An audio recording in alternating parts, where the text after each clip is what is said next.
Hey guys, we are going to do another video on factoring perfect square trinomials just in case the video from the publisher was a little bit confusing. I just want to clear up a couple things if you feel a little lost. So we have x squared plus 8x plus 16. So if you're using the x, you need two numbers that multiply to 16, and those same two numbers have to add to 8.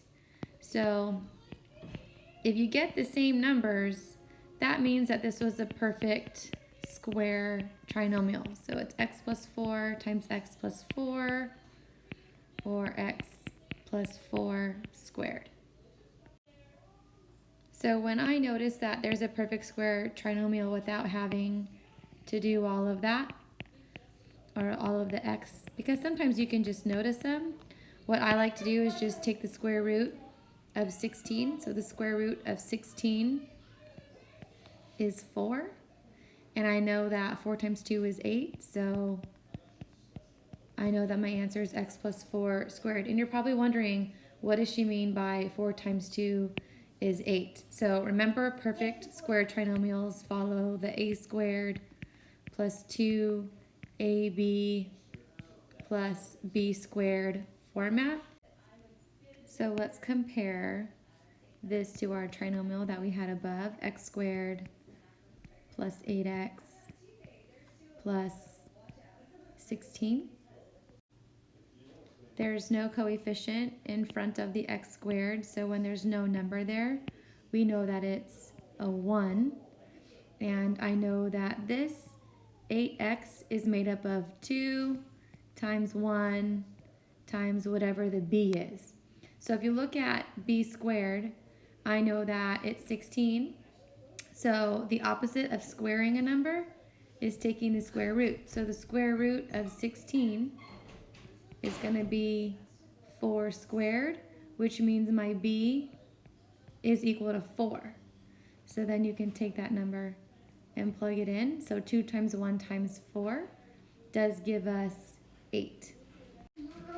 So normally I just take the square root and then check my a term and write my factors, and I just check to make sure that the 2ab mathematically works out. So let's do another example to review that. Okay, so let's try x squared plus 28x plus 196. So I know that 196 is going to be 14 times 14. So if I take the square root of 196, I get 14.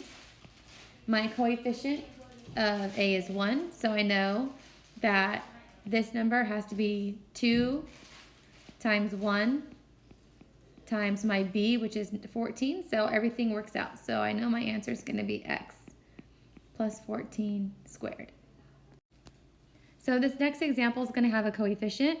We have 4x squared minus 12x plus 9. So we can't divide anything out because 4 goes into 12, but it does not go into 9. But we do notice that 4 is a perfect square, and so is 9. So remember, we're still trying to get this format up here for our perfect square. Notice that we have a minus sign now, so subtraction here, so we're gonna have subtraction there. And whatever I do to find my a and b, I know that the a and b have to follow this 2 times a times b format.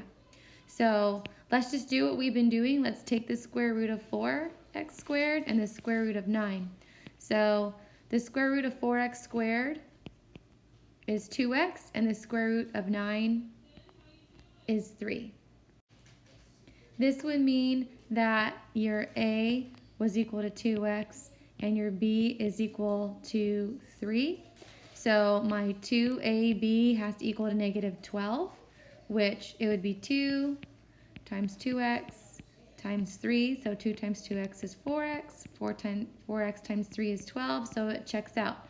So that means that my answer is just going to be 2x plus 3 squared, which is what I got when I simply took the square roots of the first and the last numbers.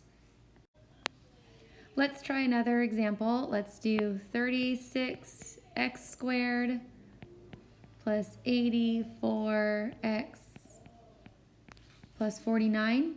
So if you notice that 36 and 49 are perfect squares, and they don't have any common factors that we can divide out. We just take the square root of each of those. So the square root of 36x squared is 6x, and the square root of 49 is 7. So I know this is 6x plus 7 squared, where this number was my A and this number was my B.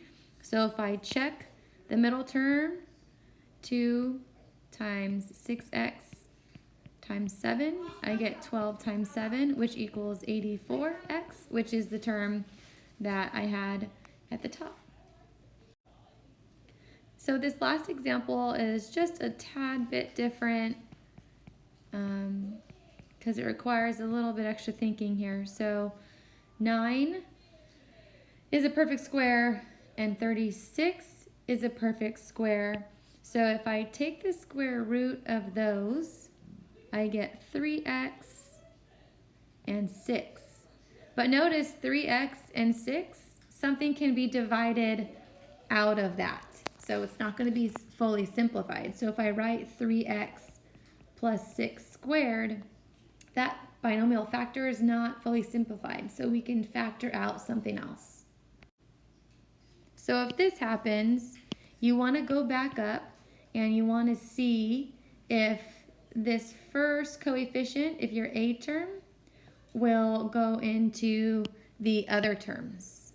So this was a 36x plus 36. So 9 does go in to all three terms. So if I divide by 9, that 9's going to come out front. And then you have x squared plus 4x plus 4. And now we have a perfect square trinomial. So we can just take the square root of 4, that's 2. And then our coefficient of 1 for A. And 2 times 2 is 4x, so that will give me the middle term. So 9 times x plus 2 squared would be your final answer. Hope that helped clarify anything else that you may have misunderstood in the previous video. And always remember that if this is confusing for you, you can always use the x or the extended x when there's a coefficient if you're having a hard time recognizing the special products and the special factors of polynomials.